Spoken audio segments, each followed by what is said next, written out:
दोस्तों, उत्तराखंड में 4 धाम यात्रा चल रही है और अगले 1 से 1.5 महीने में फिर से अगले 6 महीने के लिए यात्रा बंद कर दी जाएगी।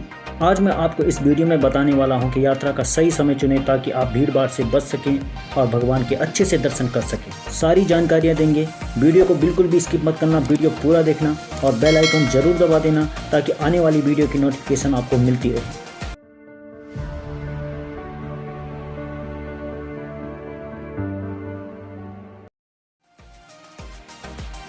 दोस्तों, उत्तराखंड में चारों धामों की यात्रा साल के 6 महीने निरंतर चलती रहती है, जो अप्रैल से शुरू होती है और अक्टूबर के महीने में फिर से ज़्यादा बर्फबारी के कारण बंद कर दी जाती है, क्योंकि बर्फबारी के कारण इन धामों तक पहुंचना करीबन मुश्किल हो जाता है और ठंड भी बहुत ज़्यादा बढ़ जाती है और रास्ते भी ब्लॉक हो जाते हैं। बद्रीनाथ, केदारनाथ और गंगोत्री पे हमने पहले ही वीडियो बना दिया है। कुछ ही दिनों में हम यमुनोत्री पे भी वीडियो लाने वाले हैं। आप सभी वीडियोज़ का लिंक डिस्क्रिप्शन बॉक्स में देख सकते हैं और लिंक हमने बारी बारी से आई बटन में भी दे दिया है, यहाँ भी आप वीडियो चेक कर सकते हैं। इसलिए मैं इस वीडियो में ये नहीं बता रहा हूँ कि कैसे जाएं, कितना खर्चा आने वाला है। इसके लिए पीछे वीडियो की सीरीज़ ज़रूर देखें। चलिए इसी वीडियो में जानकारी के साथ आगे बढ़ते हैं। दोस्तों, बद्रीनाथ और केदारनाथ एक बेल्ट में हैं और गंगोत्री और यमुनोत्री एक बेल्ट में हैं। मतलब कि अगर आप गंगोत्री आते हैं तो समय मिलने पर यमुनोत्री भी जा सकते हैं और केदारनाथ आ रहे हैं तो अगर आपके पास समय है तो बद्रीनाथ के भी दर्शन कर सकते हैं। उत्तराखंड में चारों धामों के दर्शन के लिए लोग हिंदुस्तान के सभी भागों से आते हैं और पिछले कुछ सालों में यात्रा के लिए बहुत भीड़ होने लगी है। सबसे ज़्यादा भीड़ केदारनाथ में होती है, जबकि केदारनाथ चारों धामों में से एक ऐसा धाम है जहाँ पूरे केदारनाथ तक सड़क नहीं है। यहाँ के लिए मेन सड़क से केदारनाथ तक 19 किलोमीटर का पैदल ट्रैक है, फिर भी यहाँ सबसे ज़्यादा भीड़ होती है।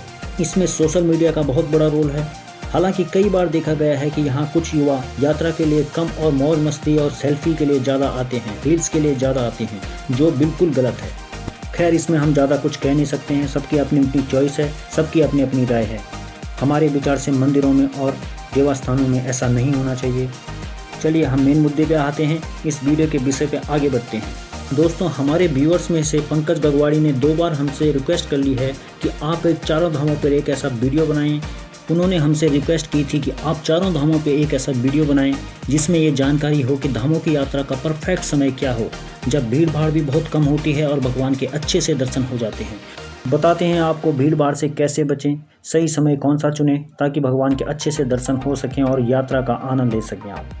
इससे आपका पैसा भी खर्च कम होगा, होटल वगैरह भी आसानी से मिल जाएंगे और रूम साफ़ सुथरे मिलेंगे और खाने पीने की चीज़ें भी और दिनों के मुकाबले सस्ती मिलेंगी।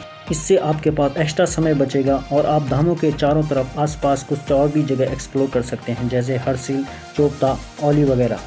वैसे तो सभी एक ही समय को नहीं चुन सकते, मगर कम से कम वे लोग जो इस वीडियो को देख रहे हैं वो इसी समय को चुनें जिसके बारे में हम बात कर रहे हैं। दोस्तों, यात्रा अप्रैल के महीने में शुरू हो जाती है और अक्टूबर तक जारी रहती है।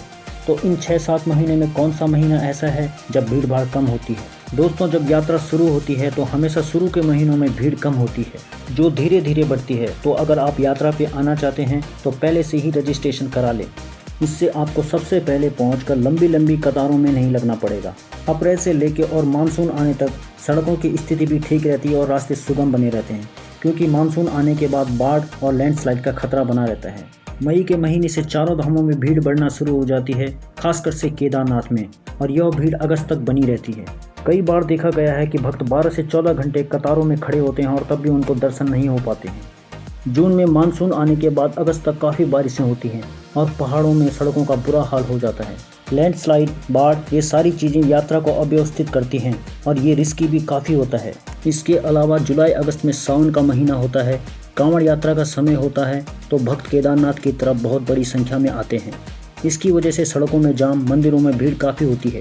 तो अगर इस यात्रा पे आना बहुत ज़रूरी ना हो तो जुलाई अगस्त के महीने को स्किप कर दें। तो अब बचते हैं आखिरी के 2 महीने। दोस्तों, यही वो समय होता है जब भीड़ सबसे कम होती है। बारिशों के बाद पहाड़ों में सुंदरता और बढ़ जाती है, चारों तरफ हरियाली नज़र आती है, मौसम बहुत साफ़ सुथरा नज़र आता है। मगर चूंकि पहाड़ों में बारिश के सीज़न के बाद भी खतरा बना रहता है, इसलिए थोड़ा सतर्क रहकर चलें। हालांकि अब सड़कें काफ़ी चौड़ी और सुरक्षित हो चुकी हैं, परेशानी की कोई बात नहीं है, लेकिन फिर भी अपनी सुरक्षा अपने हाथ में होती है। दोस्तों, एक बार फिर से आपको विस्तार से बता देते हैं कि यात्रा के लिए कौन से महीने बेहतर होते हैं जब भीड़ भाड़ कम होती है। यात्रा शुरू होने से लेकर और मई 10-12 तारीख तक और अगस्त के 20 तारीख के बाद आप इन धामों में भीड़ भाड़ सबसे कम देखेंगे। इस दौरान आप यात्रा का अच्छे से आनंद ले सकते हैं और भगवान के अच्छे से दर्शन कर सकते हैं। यात्रा से संबंधित अगर किसी को कोई क्वेश्चन पूछना हो तो वो कमेंट में पूछ सकता है, हम कमेंट में ही उनका रिप्लाई कर देंगे। इसी के साथ वीडियो का एंड करते हैं। मिलते हैं अगले वीडियो में किसी अन्य जानकारी के साथ। तब तक आप अपना ख्याल रखें और प्लीज़ चैनल को सब्सक्राइब करते रहिए।